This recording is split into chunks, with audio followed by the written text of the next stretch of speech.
Hello and welcome. My name is Jason Barnes and I'm really excited to be here with you today.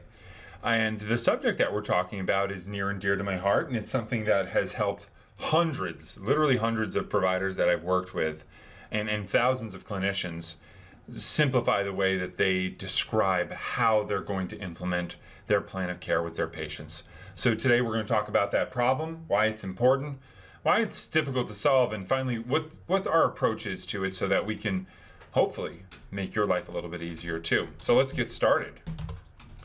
And as we do get started today, we're going to go through this step by step, making a difference in the way that you actually look at this problem. So what is it exactly? You've got patients that come in that don't have standardized care. It's not like you can set everybody up with the same exact problem.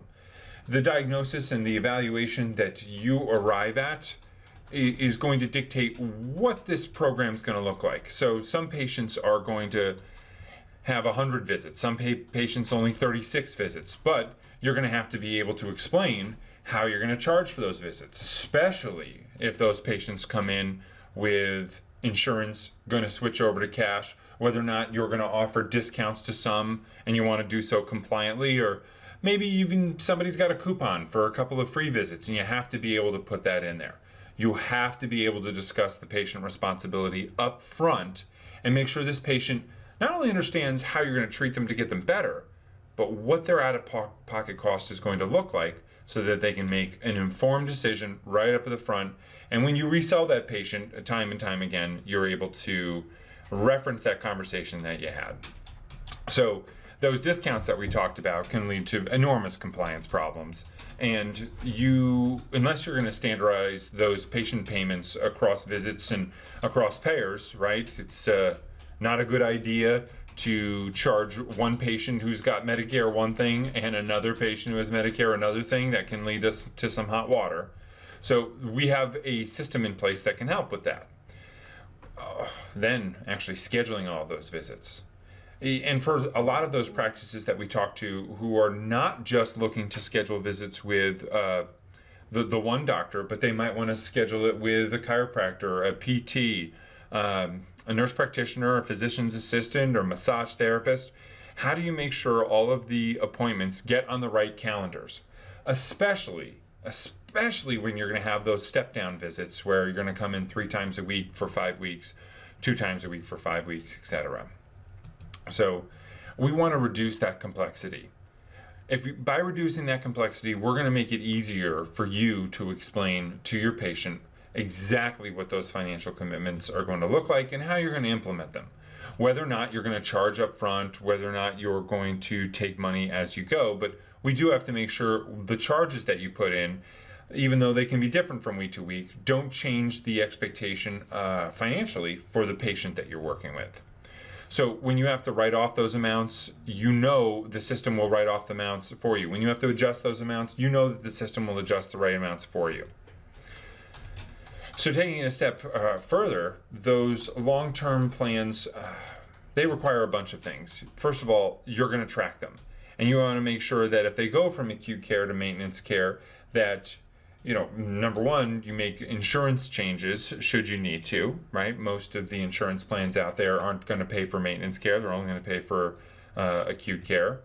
And we can set that up. We're going to have those reminders in place, not only for the evals where you can make that decision, but even if it's during a daily visit or a regular adjustment visit, we notice that the progress has been achieved that you want to. But again, if you end up manually trying to adjust those amounts off and change that plan from acute care to maintenance care, it can be messy. If we automate that for you with a click of quite literally a button where we just move the remainder of the visits on that care plan over to maintenance, we can really change how your practice operates. All right. So again, what is our approach? I'm making some pretty outrageous promises here, but I want to actually talk about how we go about doing it. First of all, our care plans are a financial commitment. We create that agreement when we're going to assign a value to a result that you are going to deliver. You know you've done it before. You know you're able to get the patient to where they want to be. But we want to make sure that that care plan that you put together represents very clearly how that patient is going to pay for this, all right? So we're going to combine the ability to assign value to a visit, to assign value to an insurance visit or a cash visit, to assign value, again, to a free visit at 0, and then have that care plan spit out a number, all right?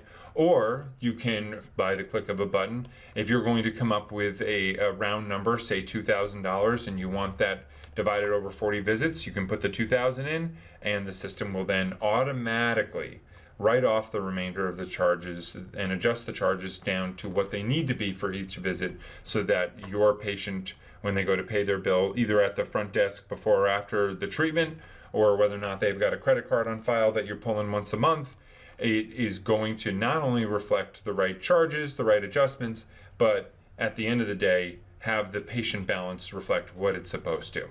And this includes actually sending claims to insurance. The scheduling.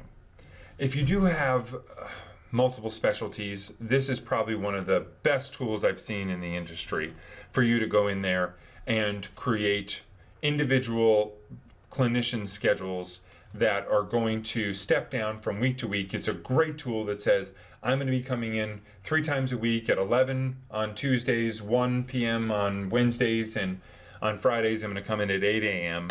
It'll put them on there for the right clinician at the right time, and you can even change the appointment types for every 10th visit for your chiropractor. Make sure that it's an eval. It does it automatically. It puts all the care plan appointments right on the calendar, and you don't have to do anything else. So it's a tool that people have raved about forever. But what if you don't keep track of your care plan?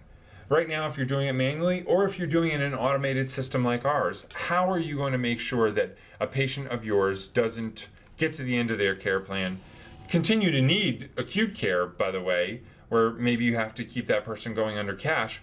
We want to make sure you're notified at every step of the care plan where, hey, this patient has 3 to 4 visits left. We can configure that for you. And when we do that, not only can you get a notification that goes to you, but also the patient if you're using any sort of automated check-in.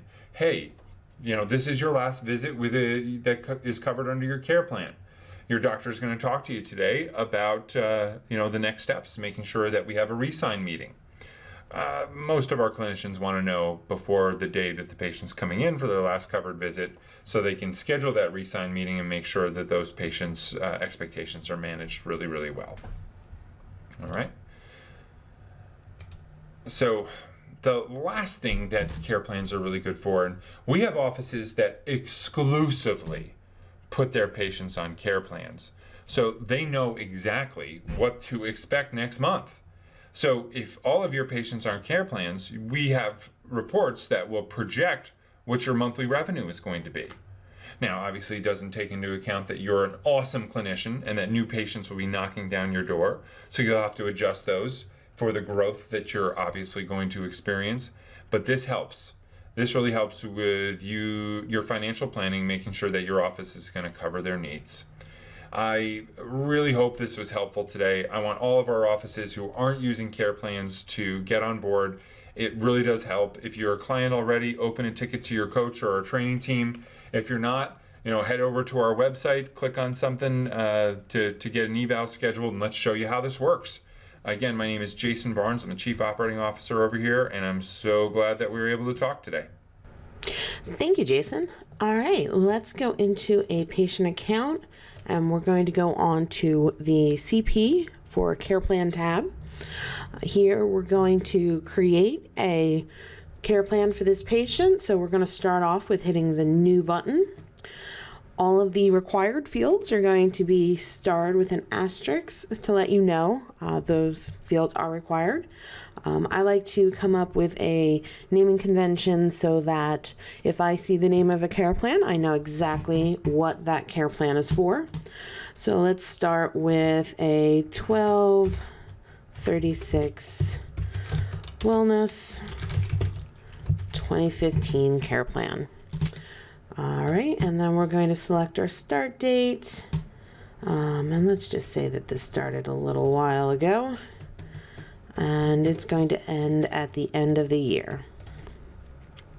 So now we're going to enter our insurance visits or our medical necessity visits. So I'm going to put the 12 insurance visits here, and then I'm going to have another 24 in the cash portion.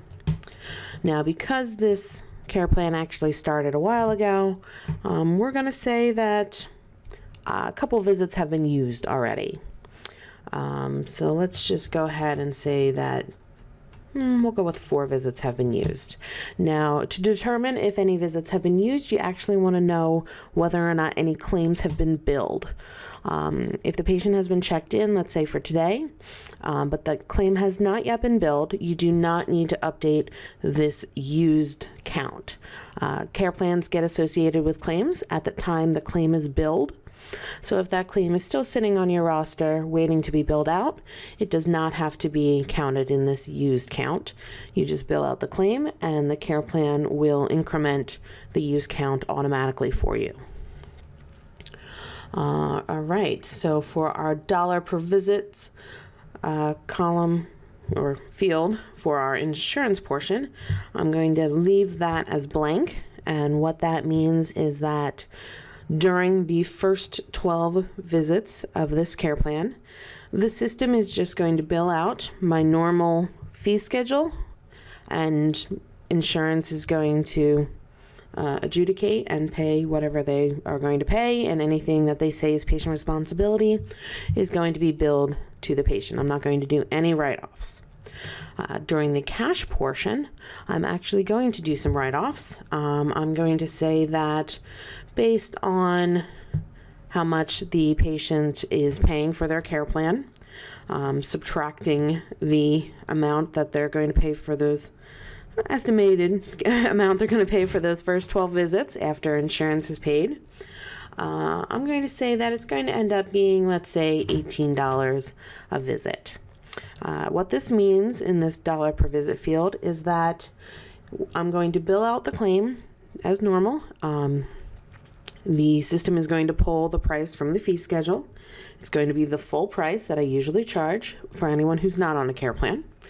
And then because I have this dollar per visit field filled in, it's going to do an automatic write-off once this claim is in patient status.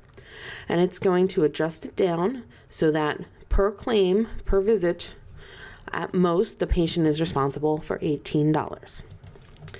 All right, and then if we happen to have some free visits for the patient, we can put that into this free visit column. My patient isn't going to have any, so I'm going to leave that as 0 because it is a required field.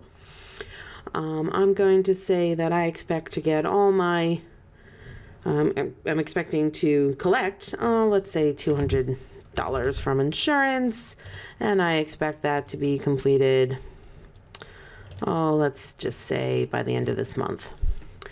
These 2 fields are optional, but if I fill them in, that does mean that if I do not receive this amount by this date, we do get a ticket that opens up, so we can look into why we didn't collect as much as expected.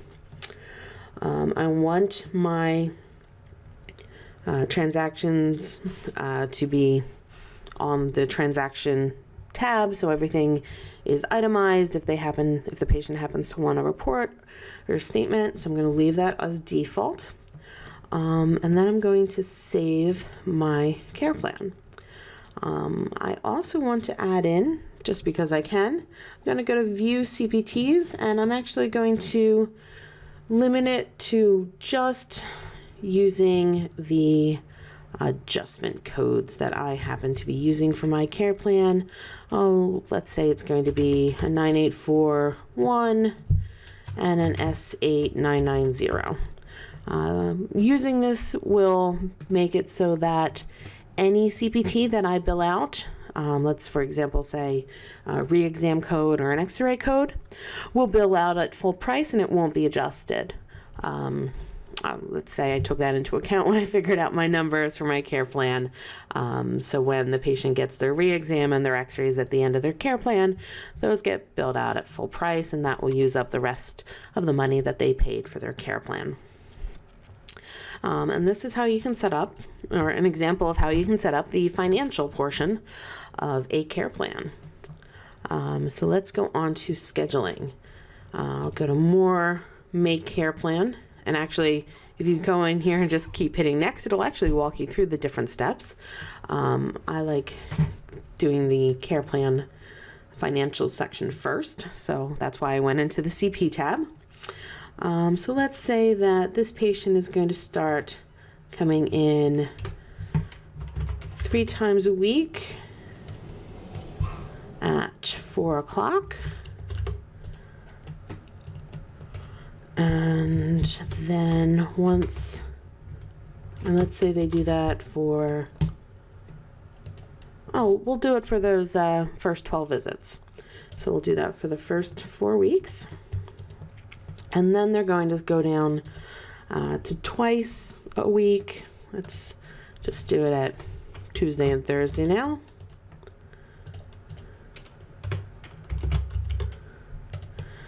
And we'll do that for the remainder of the time. So that'll be another 12 weeks. And then we can have on visit 24, we're going to have that to be a re-exam appointment. All right, and I can also select the doctor that is going to be scheduled with this patient. So we're going to have, let's say, Dr. Mary. And then I can hit finish and these appointments will be created. Or I can go to next. It's actually going to bring me into a make care plan screen, but the financial portion, which I've already done. So I'm just going to hit next again. Again, it's going to bring me into the CPTs fields that I showed you under the view button. And if I hit next, now I'm in the notification portion. So now I can go through and add some notifications for this patient. So let's say that on care plan visit 12, I want to let the patient know that their next visit, this is their last insurance portion care plan visit, and their next one's going to be cash.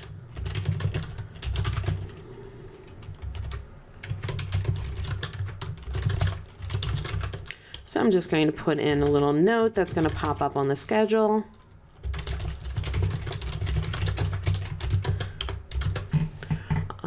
And I want them showing up on the schedule for my front desk to let the patient know. So I'm going to make sure that stays checked, and I'm going to hit save.